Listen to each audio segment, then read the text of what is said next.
gerist áskrifendur á samstöðinni og taki þátt í að byggja upp öfluga og róttæka samfélagsumræðu.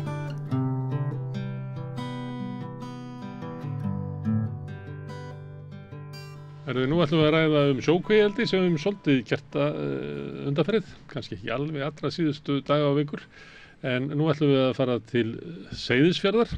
Hann hingað kominn Magnús Guðmundsson sem býr í bænum, brottfluttur Seyðisfirðingur. Hann bjóst þarna lengi, varst í bæjarstjórn meðan þetta hét Seyðisfjörður. Nú þetta runnið saman við Múlaþing. Já, það passar. Ég bjóð þarna á síðasta aldar, fjórðungi síðustu aldar og var í bæjarstjórninni þar í 16 ár og lét mér svona almennt samfélagsmál mikið skipta. Já. En núna ertu að berjast gegn því að þarna verði settar upp sjókvíar. Já, Seyðfirðingar stofnuðu félagið Vá fyrir 4-5 árum síðan til að berjast gegn því að sjókvíar kæmu í fjörðinn.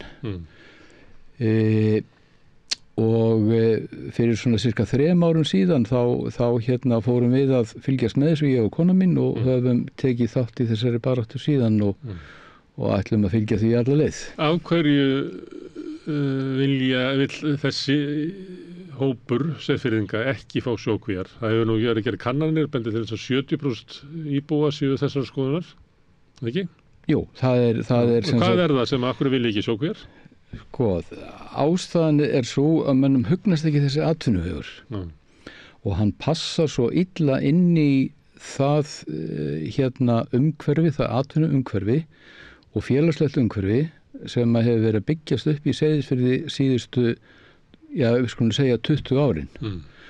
Og reyndar má segja að grunnurinn því hafa nú verið lagður strax 1975 þegar Þóra Guðmundsdóttir innfæddur Seyðfirðingur flutti heim og svona fór að byggja upp annars konar atvinnu hægt og bítandi heldur en var í firðinu þá og það hefur borið þann ávöxt núna eftir að atvinnulífið þar hefur í raun og veru bara gjörbreyst, við getum komið inn á það eftir frá þessum tíma, að þarna hefur byggst upp mikil og góð ferðaþjónusta, mikið og gott líf í kringum listir og menningu. Má það nefna bara Lungaskólann og Lungahátíðina sem nú reyndar að fara í gegnum einhvern breytingarfasa.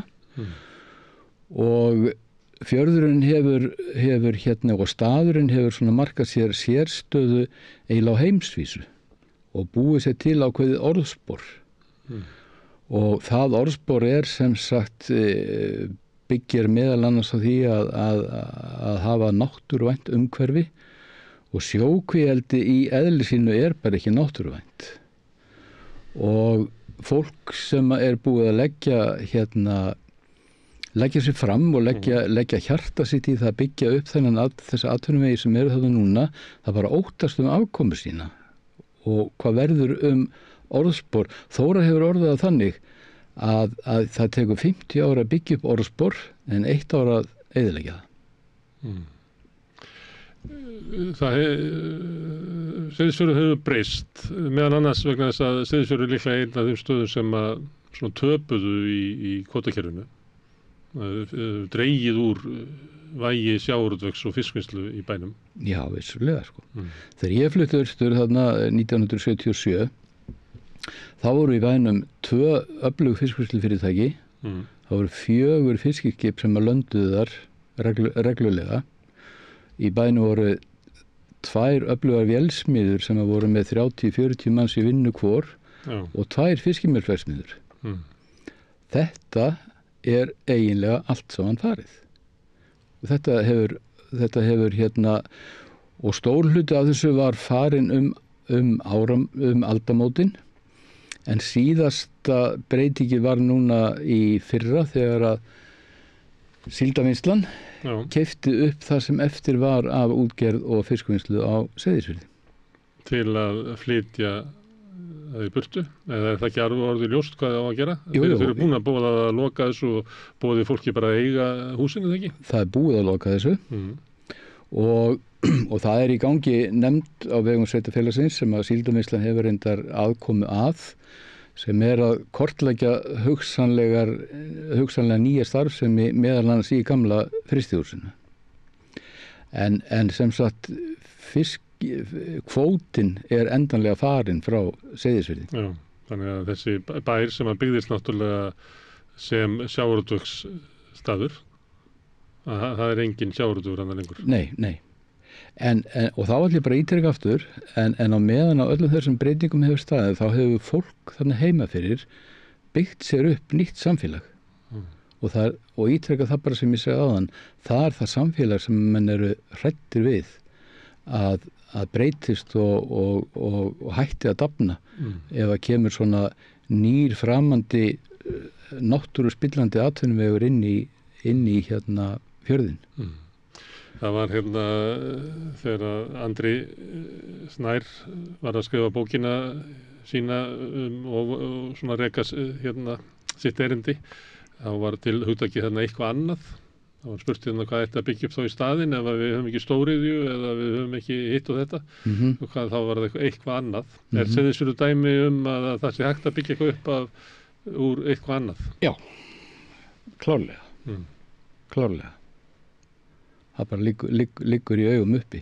Seyðisfjörður í dag bara annars konar samfélag heldur en það var fyrir 30 árum síðan, og fólk á staðnum sátt við það. Já. Ég upplifa það þannig, þó ég sé nú ekki þarna mjög oft. Já. Ég kíkti á meðan að þú varst að tala að ég heyrðist að hafa nefnt þarna 78 eða eitthvað slíks, að þá voru 1000 mann sem að byggja á Seyðisfirði. Nú eru þau konur í 670. Já. Þannig að það hefur farið þriðjungur. Já. Það hefur reyndar haldið í horfinu núna síðustu árin. En á fyrri hluta þessar aldar. Áfallið hafi komið fyrr. Já. Þannig að þetta svona kannski dæmi bæ sem að nær einhverju svona leið og sátt uppbyggingu eftir kvótan og eftir áföll. Já. Þá kemur þessi hugmynd að það verið að rífa Seyðisfjörð upp, koma með atvinnu. Ég veit ekki hvað mikil atvinna sem fylgir þessum sjókvíaeldum, það nú umdeilt. Það verður eftir í hvort það sé sláturhús eða ekki. Já. En þá kemur hugmyndur að færa ykkur þetta svo að þið geti orðið almennilegt samfélag. Já, endilega tróðis upp á okkur. Það rétt hjá þér að sláturhúsin eru stærsti mannfrekasti parturinn af starfseminni. Það ekki á Seyðisfirði. Þetta sammeinaða nýja fyrirtæki Kaldvík með sitt sláturhús á Djúpavogi, og veit ekki betur en það sé bara minningin að halda því áfram. Það verða kannski bara 2 á vakt við að fóðra fiskinn og fylgjast með. Já, þetta og það nú eitt í þessu að Kaldvík sem ekki með þetta leyfi í höndum sér núna, nýbúið að auglýsa eftir starfsfólki á Seyðisfirði, og það annars vegar stöðvarstjórastarf og svo bara svona almenn störf við sjókvíaeldi, og þetta alveg með ólíkindum mikil hroki og mikil mennska að auglýsa störf í fiskeldi sem ekki í hendi. Og lýsir svolítið því hvernig þessi iðnaður að koma fram út allt land. Teljaðu ekki bara þessi formsatriði að það gangi í gegn einhver leyfi vegna þess að vanalega fáðu bara það sem þau vilja? Það virðist vera. Ég hef séð auglýsingar í mokkanum starfið vindmyllur sem ekki eins og komin lögin, ekki eins og komin genið þingið. Já.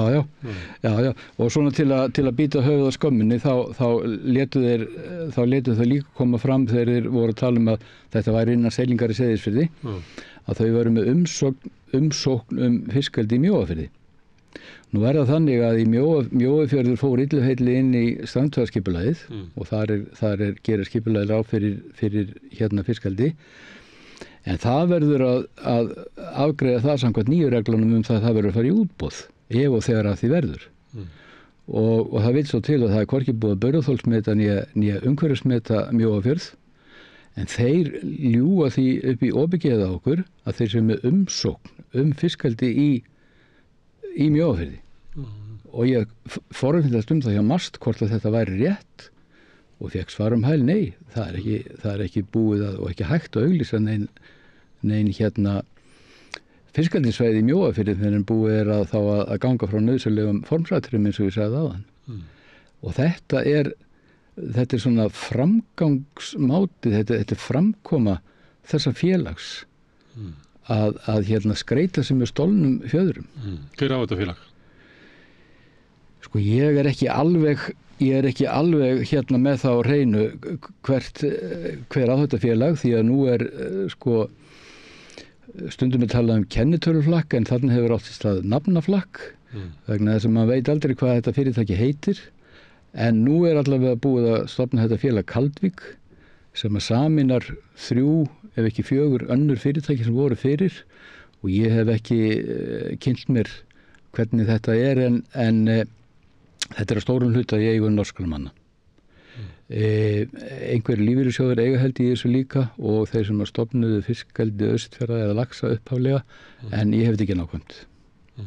Þannig að þetta er einhverjir Íslendingar sem hafa fengið norska fjárfesta inn og svo lífeyrissjóðina til þess að það er ekkert áfram. Já, ég veit ekki þetta hvað lífeyrissjóðin eru stórir en þeir eru í vaxandi mæli að kaupa eitthvað í þessum félögum. Það sem er sérstakt við þetta mál í Seyðisfirði er að þegar þú bjóstar að þá var Seyðisfjörður sjálfstætt byggðarlag og líklega hefði það bara leitt til þess að þetta mál hefði ekki komið á dagskrá vegna andstöðu íbúana. Auðvitað er þetta ímynda sér að það hefði getað gerst en öllu líkið þá hefðu íbúanir allavega þann valkost í næstu kosningum að kjósa frá sér þá stjórn sem að vildi koma þessu í gegn vilja íbúana. Síðan hefur Seyðisfjörður sameinast inn í Múlaþing og er þar bara í miklu minnihluta og Múlaþing er samningsaðilinn við þetta fyrirtæki? Nei. Nú? Sem sagt fyrirtæki sækir sín leyfi til ríkisvaldsins og Múlaþing hefur skipulags... Nei. Skipulagsvaldið er hjá stjórnarskipulaginu. En félagsmenn Vá fengu á sínum tíma þegar félag var stofnað lögfræða álit það að Múlaþing hefði skipulagsvaldið í firðinum. Vegna þess að fjörðurinn tilheyrir allur hafnarsvæði Seyðisfjarðar og hafnarsvæði gilda önnur lög heldur en opið haf. Já, af því að fjörðurinn er svo mjór og langur. Já, og þetta var nú sett á sínum tíma til þess að vernda hagsmuni varðandi snurvoðaveiðar, en það er nú önnur saga. En og lögfræðingur sem að vann álit fyrir Vá, komst að þeirri niðurstöðu að Múlaþing hefði skipulagsvaldið. Múlaþing fekk sitt eigið lögfræði álit sem sagði þið gagnstæða. Vill ekki hafa valdið. Vill ekki hafa valdið, vegna þess að ég upplifði það þannig, nú er ég ekki þannig dagstaglega, en ég upplifði þannig að þau vilji ekki hafa þann kaleik í höndunum að tróða þessu ofan í Seyðfirðinga í andstöðu við svona stóran meirihluta. Og við það situr og strandsvæðaskipulagið er það skipulag sem verið farið eftir þegar er verið að véla þessi eldissvæði í Seyðisfirði. Og hver fer með það skipulagsvald? Það er innviðaráðherra. Það er samkvæmt lögum strandsvæðin. Og þarf hann ekki að taka tilliti til vilja samfélagsins? Greinilega ekki. Ætti að gera það, en gera það ekki. Og bara til að koma aftur að Múlaþingi að mín upplifun af sveitarstjórninni þar er svo, hún segir þetta kemur ekki við ráðum þessu ekki. Við skiptum okkur ekki að þessu. En það er alltaf þegar eitthvað bjátar á eða eitthvað kemur upp á sem að þarf eitthvað að liðka fyrir, að þá vitum við alveg að Múlaþing er þar á bakvið og beitir sínum pólitísku áhrifum. Það var ég tala reyndar meirihlutann í Múlaþingi sem er Framsóknarflokkurinn og Sjálfstæðisflokkurinn. Þau beita sínum pólitísku áhrifavaldi gagnvart ríkisvaldinu. En opinberlega segja þau við ráðum þess ekki. Þannig að þau styðja þetta með aðgerðarleysi sína? Þau styðja þetta með ráðum og dáð án þess að vilja segja frá því. Og gáka alltaf í því skjólinu að þetta sé annara stjórnvalda ákveð þetta og þau vilji ekki opinbera afstöðu sína, en hún liggur alveg fyrir. Og það sem verra að við sameininguna að þá var gerð svo nýjung að hvert þéttbýli í Múlaþingi fékk sín eigin heimastjórn. Borgarfjörður, Seyðisfjörður, Egils eða Héraðið og Djúpivogur. Og í erindisbréfi með lýsingu heimastjórnunar hafa þau 2 megin verkefni. Það að gæta hagsmuna íbúana og sjá náttúruvernd. Og heimastjórnin, svo ég segi þannig bara hér alveg opinskátt, hún hefur gjörsamlega brugðist bæði náttúrunni í Seyðisfirði og íbúanum í þessu máli. Hvernig er hún samsett? Akkur talar hún svona öðru máli heldur en meirihluti íbúana? Sko, heimastjórnin, það er tilnefndur einn aðili frá sveitarstjórninni sem er svona tengiliður og síðan eru 2 heimamenn kjörnir persónukjöri samhliða sveitarstjórnarkosningum. Og það hefur sett æxlast þannig að það er ekki samhljómur í heimastjórninni en 2 á móti 1 hafa bara nánast sömu afstöðu og sveitarstjórnin. Ok, en ímyndum okkur að þessi komin þessar sjókvíar hérna og það er hérna einhvert skip sem að þjónusta það og það er einhver sem að fylgjast með hérna fæðugjöfinni og síðan kemur hérna sláturskip hérna upp að og sækir aflann og keyrir hann til vinnslu í Djúpavogi. Já. Hvað, sko, kannski eru þarna 6 starfsmenn eða eitthvað hlutins sem að hafa búsetu á Seyðisfirði og borgar líklega útsvar þangað. Já, í Múlaþing. Í Múlaþing, já. En hérna, það er ekkert annað sem að rennur til Seyðisfirði. Það er fyrirtæki eru löngu hætt að borga aðstöðugjöld og fasteignir eru ekki miklar í þessu. Nei. Þannig að hver er ávinningur hérna, fyrir þetta samfélag sem er á Seyðisfirði að hafa þetta? Ávinningurinn það ég best veit að þá er hann útsvar hugsanlegra starfsmanna sem að búa á staðnum. Nú er það ekki sjálfgefið þeir búa á Seyðisfirði, menn fara milli svæða, milli bæja núna á Austurlandi til að vinna. Aflagjöld og hafnargjöld. Þetta er ekki landað þarna? Nei, þetta er ekki landað þarna en hérna, ég skal bara viðurkenna, ég þekki það ekki nógu vel. En það var deila á milli sveitarfélagsins, milli Vesturbyggðar og sjókvíeldisfyrirtækjanna fyrir vestan, hvort að ætti að borga aflagjöld af þessu og niðurstaðan var svo að hérna, það ætti ekki að gera það. Þannig að sko samfélagið á Seyðisfirði er ekki að fá mikið til sín. Hins vegar hérna eru þeir væntanlega að segja að þetta kemur allt saman inn í kassan í gegnum Sláturhús og Djúpavogi. En það eru bara ekki í þágu þeirra hagsmuna sem var lýsa áðan fyrir fólkið á Seyðisfirði sem að vill byggja sitt samfélag, sitt nærsamfélag upp á annan hátt. Að vera að tróða þessu inn í þau. Stærsti hagsmunarinn í þessu er svo náttúrulega bara sjókvíeldisfyrirtækið. Sem á síðan bara við hérna, innviðaráðuneytið leyfi og matvælaráðuneytið. Það sækir sín leyfi til Matvælastofnunar sem gefur út rekstrarleyfi, Umhverfisstofnunar sem gefur út starfsleyfi og fyrir sjókvíum þar núna að sækja hérna mannvirkjaleyfi til HMS. Þannig að þeirra samskipti eru ekki við ráðuneytin sjálf, heldur við þessar stofnanir sem eru með þetta hlutverk þegar búið er að samþykkja standarskipulagið. En og hugmyndin er svo hjá stjórnvöldum að það sé mikilvægt að þessi fyrirtæki fái þessi leyfi til þess að byggja hér upp atvinnustarfsemi og verðmætan útflutning. Hvað segirðu við því? Og þið verðið bara að kyngja því Seyðisfirðingar að þó að fjörðurinn eitthvað verði ekki alveg eins og þið helst viljið hafa hann að þá í staðinn fáið þið öflugra Ísland og kröftugra samfélag fleiri stoðir undir hagkerfið á Íslandi og betra samfélag. Já. Og við verðum bara að fórna þessum fyrir ykkar í það.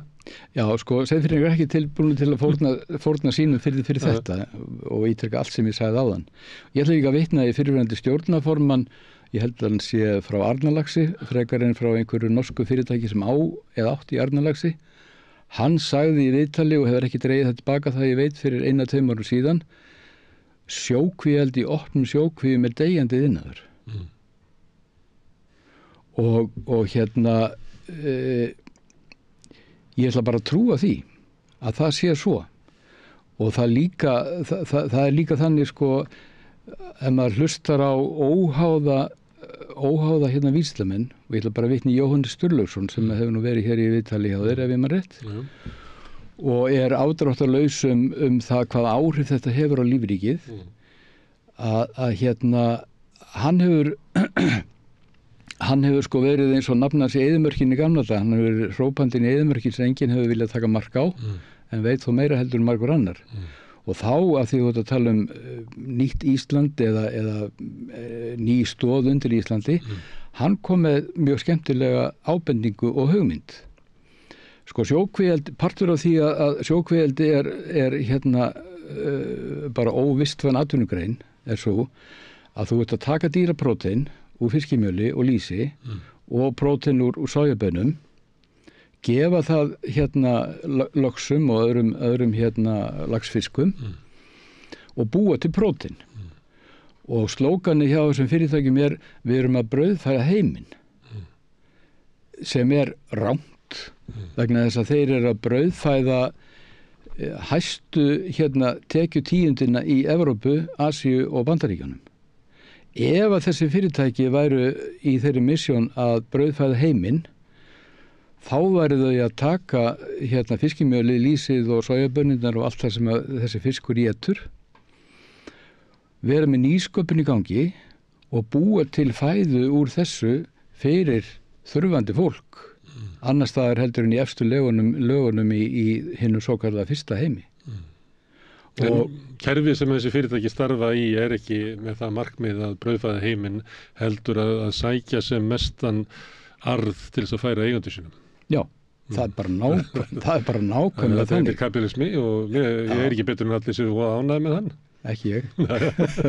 En ég ætla að vitna aftur í Jóhannes.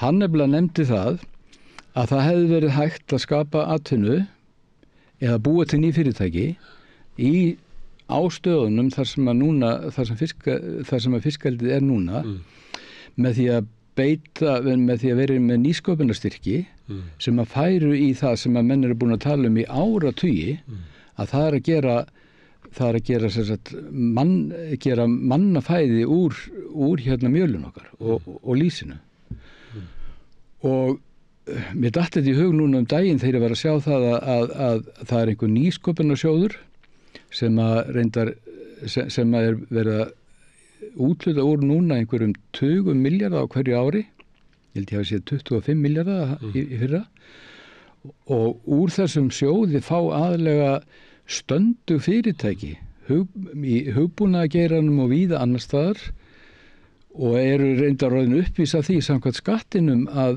vera að fegra bókhald sitt með því að einhver hefðbundin starfsemi sé allt í norður nýsköpun. Þetta er bara búið að vita hér árum saman að fyrirtæki er að senda þarna inn að kaupa nýjan bíl fyrir forstjóran og kaupa rafmagnsbíl og kynna það sem þróun og rannsóknir eða orkuskipti og þar fram til göttunum. Þetta er bara að vita, það er bara opin gátt á ríkissjóði þar sem að fyrirtæki geta bara sótt sér afslátt. Já. En má ég koma aðeins aftur? Og það er ekki bara einhverjir gagnrýnendur út á götu sem bara segja þetta. Ég held að OECD hafi bent á þetta. Já, akkurat. Já, það var fréttin sem ég sá. En mér langar til að fara aðeins aftur inn í forsendurnar fyrir fiskeldinu á Seyðisfirði. Það er okkar skoðun að þegar því var komið fyrir í strandsvæðisskipulaginu þá var það gert á röngum og fölskum forsendum. Við getum ekki farið neitt ítarlega onni í hlutina en við höfum sett saman plagg upp á 16 síðu þar sem við rökstuðum nákvæmlega af hverju við segjum að þetta hafi verið ólöglegt og hefði ekki átt að gerast og bara svona til að nefna nokkur atriði að þá var umhverfismatið sem að var á baku skipulagi það var gallað. Það voru kynntir ákveðnir valkostur það hvernig Seyðisfjörður gæti litið út með sjókvíaeldis og inn í endanlegt skipulag kom síðan tillaga sem enginn hafði fjallað áður og aldrei hafði verið auglýst og enginn hafði fengið tækifæri til að gera athugasemdir við. Ríkisendurskoðun sagði í sinni svörtu skýrslu að burðarþolsmat almennt séð væri gert á röngum forsendum. Siglingaöryggi áður en að strandfarskipulagi var samþykkt, þá benti Samgöngustofa á að 28 sjókvíaeldissvæði sem fyrir eru í rekstri væru inni í hvítum ljóskerum vita sem lögbrot. Það má ekkert vera inni í hvítum ljóskerum vita. Bæði samkvæmt íslenskum lögum og samkvæmt reglum IALA sem er alþjóða vitamálastofnun sem við erum aðilar að. Og það er bara á Íslandi, þá skiptir þetta ekki máli. Sko. Það er til dæmis turnin niður á Höfðatorgi. Hann skyggði á vitan sem er innsiglingavitin í Reykjavíkurhöfn. En hann er hann ennþá. Já. Og ég held að þeir sem að byggðan skyggður á vitan, þau hafa ekki þurft að borga neitt. Það er sama aðeins lengra er ein af stóru svörtu blokkunum í Skaugahverfinu sem er held ég einhverjum 2 metrum klífur inn í götuna. Já. Ég held að þau ekki þurft ekki að rífa blokkina og byggja aftur. Nei. Þannig að það er bara oft þannig og ég meina skýrslan fiskeldið var að mörguleiti þannig sem að Ríkisendurskoðun gerði að það sem að fyrirtækin gera að það verður reglan. Já. Reglan er sett þannig að þú geti á engan hátt truflað starfsemi þeirra sem er að reka þetta bara eftir sínu höfði. En svo ég kláraði þetta með Seyðisfjörð af því þú spurðir upphaflega af hverju við erum á móti þessu. Kannski alvarlegasta atvikið sem var að þjóðin alla að það er tilvist sæstrengsins Fares 1 sem er þarna í miðjum firðinum og varðar bara þjóðaröryggi okkar með samskipt við heiminn og ekki bara okkar, þetta Færeyja líka. Hann heitir Fares og tengir okkur við Færeyjar. Færeyingar hafa 3 leiðir út úr sínu landi til Evrópu, 2 þeirra hanga á Faresstrengnum og ef hann fyrir sundur á Íslandi þá kúplast það út líka. Og Fares EHF sem er hlutafélag í eigu ríkisins er allt frá því 2020 búið að vara sterklega við því að sjókvíaeldi og svona öryggi sæstrengs í sama firðinum, það bara fer ekki saman. Og þetta var skipulagsstofnun með á sínu borði frá 2020. Strandfarskipulagið er ekki samþykkt fyrir 2023 og það er skipulagsstofnun sem vinnur það í umboði svæðisráðs og ráðherra. Og það er bara ekki hlustað á þetta. Og þjóðaröryggisráð, þar sem eru allir helstu ráðherrar ríkisstjórnarinnar, þau hafa lýst yfir áhyggjum af því að Rússandi getur komið og skorað á sæstaríkjan okkar út í hafi og haft miklar áhyggjur af því og það er rætt á hátíðarstundum. Svo er þetta ekki múk fyrir á þessu fólki þegar að fara að tróða þessu ofan í við hliðin á sæstaríknum. Þannig að þetta leiðir mann allt að þeirri niður sem þú varst að segja áðan. Það er búið að taka ákvörðun það að þessi landsvæði þau eigi bara að fara undir sjókvíaeldið og það eru tölum verst fyrir Austfirði. Og það er hugsað þannig og það er sem svo ríkir hagsmunir að hagsmunir sem að þið stillið upp á móti sem eru hagsmunir að Seyðisfjörður fá að þroskast áfram og þróast með þeim hætti sem íbúarnir vilja. Það bara skiptir ekki máli. Nei. Af því þessir hagsmunir hér sem eru peningalegir hagsmunir sömuleyti peningalegir hagsmunir norskra fjárfesta eru bara mikilvægri. Þá ætla ég að segja þér einu sögu. Við fylgdumst með þegar strandfarskipulagið var í vinnslu og höfum lesið þar alla fundagerðir og erum með þetta í raun og allt í fingurinn hvernig þetta gerðist. Að ég nefndi Mjóafjörð áðan að inn í strandfarskipulagið rötuðu öll sjókvíaeldissvæði sem voru fyrir og öll sjókvíaeldissvæði sem voru í umsókn. Ef það hefði verið að vinna þetta strandfarskipulag frá grunni og ekkert sjókvíaeldi hefði verið til, þá hefði þetta aldrei verið gert. Þá hefði maður bara spáð í hlutin almennt, hvað er skynsamlegt að gera á þessu svæði. En þarna var þetta síðan gerist það að vegna áhuga heimamann í Mjóafirði fyrir því að fá sjókveldi til sín að þá er sett inn í tillöguna að þar geti verið sjókveldi þó að þar vanti allar forsendur til að taka þannig ákvörðun. Matvælaráðuneytið eða fulltrúi matvælaráðuneytisins í strandveiðiskipulaginu lagði til að þessu svæði er kippt út vegna þess að það vantaði allar forsendur fyrir því. Þáverandi bæjarstjóri í Fjarðabyggð, Jón Björn Hákonarson, var fulltrúi í svæðisráðinu og hann barði bara í borðið og sagði, jú, við verðum að hafa þetta inni vegna þess að íbúarnir í Mjóafirði vilja fá þetta. Við verðum að hlusta á fólkið okkar. Gott og vel, matvælaráðuneytið bakkaði og þetta er inn í strandveiðiskipulaginu. Sami maður hundsaði algjörlega vilja fólksins á Seyðisfirði. Já, við hlustum á fólkið ef að fólkið kemur fram með kröfur sem að við erum sáttir við, en annars hlustum við ekki á fólkið. Nei, þetta er bara þetta er allt saman til skjalfest og það getur enginn sagt að ég sé að ljúga þessu. En þetta er svona og þetta og fullt af öðrum hlutum staðfesti það bara að einhvers staðar upp í toppnum á stjórnkerfinu þá er bara búið ákveða þarna eiga að vera sjókvíar og það nánast kjarnorkusprengju til að koma í veg fyrir það. Hvað gerist næst? Hvað gerist næst? Nú er náttúrulega verið að ákveða lagarætti frumvarpið í þinginu. Okkur hefur dottið til huga hvort var að hægt að fá Seyðisfjörð þar inn sem friðað svæði. Ég ekki nokkra trú á því að eins og ég var að lýsa það fyrir þér áðan, það er búið ákveðið þetta þannig að það En upplifið það að sé af þessum 63 þingmönnum sem að setja á þingi það séu ekki meiri hluti sem að gæti varið íbúa Seyðisfjarðar með slíkri Hvað heldur þið að þið hafið marga inn á þingi sem að gæti? Ég hef ekki hugmynd um það en þessi hugmynd hefur skotið upp kollinum og annarkvort verður frumvarpið afgreitt núna næstu dögum eða ekki og ef það verður náttúrulega ekki afgreitt þá býður náttúrulega allt til haustsins.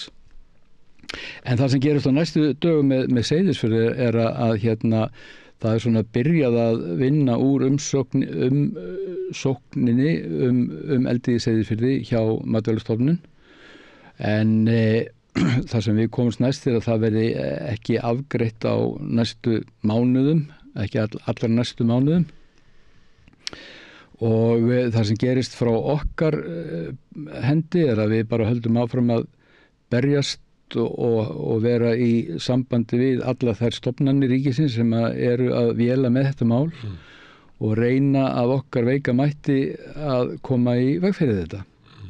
Það er ekki mikla líkur á að ykkur takist það því að við höfum dæmi frá annars þar frá sem að sýna að stofnanirnar eru svona mjög deigar og þær eru mjög hallar undir það að fara að vilja fiskeldisfyrirtækina. Nú skal ég segja þér eina sögu viðbót. Þegar strandveiðiskipulagin bæði fyrir vestan og austan voru gerð að þá lá það fyrir þetta sem Samgöngustofa benti á að það væri þarna fullt af sjókvíaeldissvæðum í ljóskerfum vita. Undan óslíðinni milli Bolungarvíkur og Ísafjarðar er ekkert fiskeldissvæði. Hefur aldrei verið fiskeldi en það liggur fyrir umsókn um fiskeldi og það þurfti ekki stóran hnilling til að sjá það að vitarnir í Ísafjarðardjúpi þeir krosskeyra yfir þetta svæði þannig að þar er aldrei hægt að setja niður sjókvíaeldi. Engu að síður er þetta svæði í strandveiðiskipulaginu þó allir vitið að það getur ekki verið að það og ráðherra sagði mér að það er allir sáttir við strandveiðiskipulagið sem er náttúrulega ein lygin enn afsakaði ég nota orðið lygi en og síðan er Arnarlax með umsókn þetta svæði og siglingaöryggismat frá Vegagerðinni Samgöngustofu Landhelgisgæslunni segir að það sé ekki, man ekki alveg nákvæmlega orðalagið, en þarna verði aldrei hægt að hafa sjókvíaeldi. En þau klikka á því að segja, við bönnum það að þarna sé sjókvíaeldi. Þetta siglinga áhættumat fer síðan til Matvælastofnunar og niðurstaðan sú í drögum að leyfi fyrir svæðið að þessu svæði úthlutað sem eldissvæði með þeim fyrirvara að það megi ekkit vera inn í hvítin ljóskera og bara förum yfir þetta aftur. Það er vitað frá upphafi að hvítin ljóskera klessa yfir þetta, samt gerð til að leyfi en það verður aldrei hægt að nota það. Og í umræðum mínu við starfsmann MAST sagði hann, já, við gefum út þetta leyfi en þetta er svona svipað því eins og að úthlutaði lóð á landi en þú fær aldrei að byggja á henni. Og þá spyrir maður til hversi barist. Ég veit ekki, ég skil það ekki. Nei, eina lógíkin sem ég sé í þessu svo að Arnarlax getur sagt, við erum með leyfi hérna, við megum rækta hér 5.000 tonna fiski. Það er peningur. Og